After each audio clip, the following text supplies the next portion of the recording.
என்னங்க அநியாயமாக இருக்குது இது.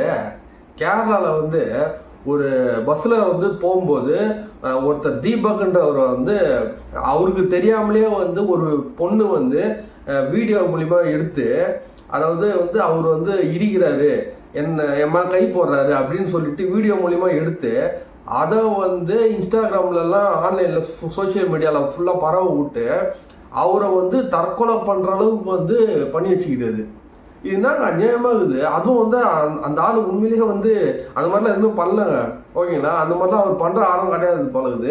அந்த வீடியோலேயே தெளிவாக தெரியுது.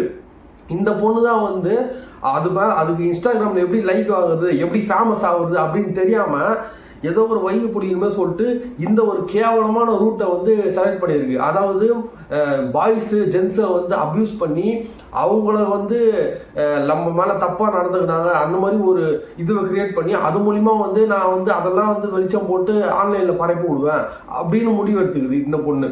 ஸோ அதனால தான் வந்து ஒருத்தர் தப்பே பண்ணாத ஒருத்தரை அவர் சும்மா நிற்கும் போதே வந்து அப்யூஸ் பண்ணி இந்த மாதிரி அவர் மேலே பொய்யான குற்றச்சாட்டை வச்சு அதை வந்து சோசியல் மீடியாவில் பரவ விட்டு அவர் வந்து அது மூலியமாக என்னடா நம்ம பண்ணாத தப்புக்கு வந்து இந்த மாதிரி நம்ம ஃபேமஸ் ட்ரெண்டாக இருக்கிறோமே சொல்லிட்டு அந்த குற்ற உணர்ச்சி இல்லை, அந்த குற்றத்தை ஏற்காதவர் அந்த மாதிரி நம்மளை வந்து வெளியில் காமிச்சிட்டாங்களே அப்படின்றதுனாலே வந்து ஒருத்தர் சூசைட் பண்ணி செத்துருக்காருங்க. இதெல்லாம் வந்து எந்த வகையில் நியாயம்னே தெரில. ஆனால் உண்மையிலேயே வந்து கேரளா கவர்மெண்ட்டை வந்து கண்டிப்பாக பாராட்டினாங்க. இதுக்கு வந்து இம்மீடியட்டாகவே ஆக்ஷன் எடுத்திருக்காங்க, அந்த பொண்ணையும் அரெஸ்ட் பண்ணியிருக்காங்க. ஸோ இந்த மாதிரிலாம் வந்து பொண்ணாக இருந்தாலும் பார்க்கக்கூடாது அப்படின்றதுக்கு கேரளா கவர்மெண்ட்டு ஒரு சரியான முடிவு, சரியான தீர்ப்பு தான் வாங்கியிருக்காங்க.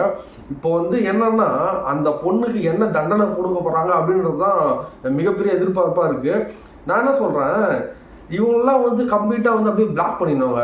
சோஷியல் மீடியாவில் வந்து ஃபுல்லாக பிளாக் பண்ணிவிட்டு அவங்க வந்து இனிமேல் வந்து எதுவுமே யூஸே பண்ணக்கூடாது அப்படின்ற மாதிரி ஒரு ரூல்ஸ் ஒன்று போட்டுக்கணும். ஏன்னா இதுங்களுக்கு வந்து சும்மா அதுங்களுக்கும் வேறு வேலை வெட்டி இல்லை, ஓகேங்களா? ரீல்ஸு போடுறேன், இதை பண்ணுறேன், அவுத்து போடுறேன் சொல்லிட்டு இந்த மாதிரி பொண்ணுங்கள்லாம் நிறைய சுற்றுது. குடும்ப பெண்களே கழுவி ஊற்றுற அளவுக்கு இந்த மாதிரி பொண்ணுங்கள்லாம் வந்து இன்னும் இருக்குதுங்க, ஓகேங்களா? அந்த அளவுக்கு வந்து காலம் மாறி இருக்குது. ஏன்னா வந்து குடும்ப பெண்களுக்கே பிடிக்கல.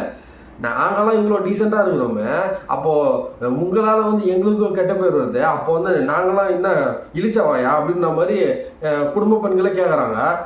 அந்த வீடியோ எடுக்கும்போது அந்த பொண்ணோட மூஞ்சை பார்த்தீங்களா, அப்படியே ஃபுல்லாக சிரிச்சுனே இருக்குதுங்க, சிரிச்சுனே இருக்குது. அந்த அதாவது ஒருத்தங்க விக்டிமு பாதிக்கப்பட்டவங்கன்னு ஒரு ஃபீலிங் இருக்கும்ல, அந்த ஃபீலிங் அந்த பொண்ணுகிட்ட சுத்தமாக கிடையாது. அதனால் அது ஏதோ ஃபன்னுக்காக பண்ணிடுது. ஒருத்தர் மேலே அப்யூஸ் பண்ணணும்னு ஃபன்னுக்காகவே இன்ஸ்டாவில் போடணுன்ற ட்ரெண்ட் ஆகணுன்ட்டு இது வந்து பண்ணிடுதுன்னு நான் தெளிவாக தெரியுது நம்மளுக்கு. ஃபஸ்ட்டு ஒருத்தரை வந்து தெரியாமல் அவங்களுக்கு தெரியாமல் வீடியோ எடுக்கிறதே தப்பு. இதில் வந்து அவர் மேலே வந்து அப்யூஸ் பண்ணி ஒரு கேவலமான ஸ்டேட்மெண்ட் ஆகிற அளவுக்கு உனக்கு வந்து தைரியம் வந்துடுது. எங்கேருந்து வந்து அந்த தைரியம்?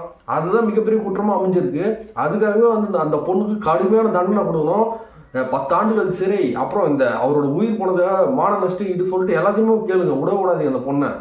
அதனால் எல்லாருமே சோசியல் மீடியாவில் எல்லாருமே சமகாண்டு இருக்கிறாங்க. இது வந்து எந்த வகையிலுமே ஏற்றுக்க முடியாது. அதனால் இப்போ காலம் வந்து எப்படி மாறி போயிடுச்சு பாருங்கள். பஸ்ஸில் போகும்போது பொண்ணுங்களாம் சேஃப்டியாக இருங்கன்னு சொல்லிட்டு எல்லாருமே இப்படிலாம் சொல்லியிருந்தாங்க அப்போலாம்.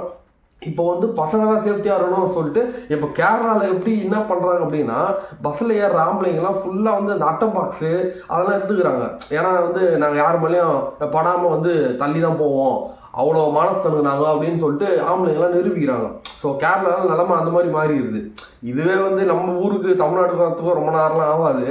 அதனால் எல்லாருமே வந்து ஆம்பளைங்கெல்லாம் கொஞ்சம் எச்சரிக்கையாக இருங்க. ஏன்னா இதெல்லாம் வந்து ஃபேக் ஃபெமினிஸ்ட்டுங்க, ஃபேக் ஃபெமினிஸ்ட். அதாவது பொண்ணுங்க நாங்கள் என்னென்ன பண்ணுவோன்ற பேரில் யார் யாருக்கு என்னென்ன தீங்கு விளைவிக்க முடியுமோ அவங்களுக்கு இந்த மாதிரி தீங்கெல்லாம் வந்து விளைவிக்கிறது தான் இதுங்களோட வேலை. ஸோ இதனால வந்து தேவையில்லாமல் வந்து குடும்ப பெண்களுக்கும் கெட்ட பேர் ஆகும். ஏன்னா வந்து இப்போ ஒட்டுமொத்தமாக பெண்கள்ன்ற வகையில் சொல்கிறேன். ஏன்னா குடும்ப பெண்கள் வந்து அவங்க வந்து தனியாக வந்து அவங்க ஒரு கெத்தாக வந்து அவங்க ஒரு கண்ணியத்தில் வாழ்ந்துட்டு இருப்பாங்க. இந்த மாதிரி இன்ஸ்டா ரீல்ஸ் போடுற பைத்தியங்களால் அவங்களுக்கு வந்து மொத்தமாக பெண்கள்னு சொல்லி விட்றாங்க. அப்படி கிடையாது. ஏன்னா பெண்கள்லேயே வந்து 2 வகை இருக்குது. ஸோ இது ஊதாரித்தனமாக திரிகிற இந்த இன்ஸ்டா ரீல்ஸ் போடுற பொண்ணு ஒரு கேஸு. இன்னொன்று வந்து இந்த மாதிரி வீட்டில் இருக்கிறவங்க வந்து நல்ல பொண்ணுங்க, அவங்களாம் வந்து இதில் சேர்க்காதீங்க, ஓகேங்களா? அவங்களாம் வந்து வேற ரகம். அவங்க தான் வந்து நம்ம நாட்டில் வந்து கொஞ்சமாச்சு பெண்மை இருக்குன்றதுக்கு உதாரணமே. ஸோ இதுங்கெல்லாம் வந்து இந்த ஃபேக் ஃபெமினிஸ்ட்டுங்கெல்லாம் வந்து உலகத்தில் வந்து நம்ம நாட்டில் இருக்கிறதே வந்து மிகப்பெரிய கெட்ட பேர் தான். ஸோ இதனால் வந்து பசங்க எல்லாருமே கொஞ்சம் இனிமேல் உஷாராக இருங்க. ஸோ இனிமேல் ஃபியூச்சர்லேயும் இந்த மாதிரி கேஸ் எதனா வரலாம். ஸோ அதனால் வந்து எதுவுமே பண்ணாமல் இருங்க. அந்த மாதிரி எதனா ஆனால் கூட ஒரு கெட்ட முடிவோ எந்த வகையிலுமே எந்த டைம்லையுமே எடுக்காதீங்க. ஏன்னா இது வந்து வரோம், அதுக்கு நியாயத்தை வந்து நம்ம தெரியப்படுத்திடலாம். பட்டு இவருக்கு என்ன நினைச்சாரு தெரில, மறுபடியும் அதை சொல்ல முடியாத, உலகத்துக்கு சொல்ல முடியாதுன்னு நினச்சாரு என்னன்னு தெரில. அதனாலே வந்து சூசைட் பண்ணிக்கினாரு. ஸோ இது வந்து இப்போ கரண்ட்டில் வந்து மிகப்பெரிய ஒரு இஷ்யூவாக போயிட்டுருக்கு தமிழ்நாட்டிலே சரி.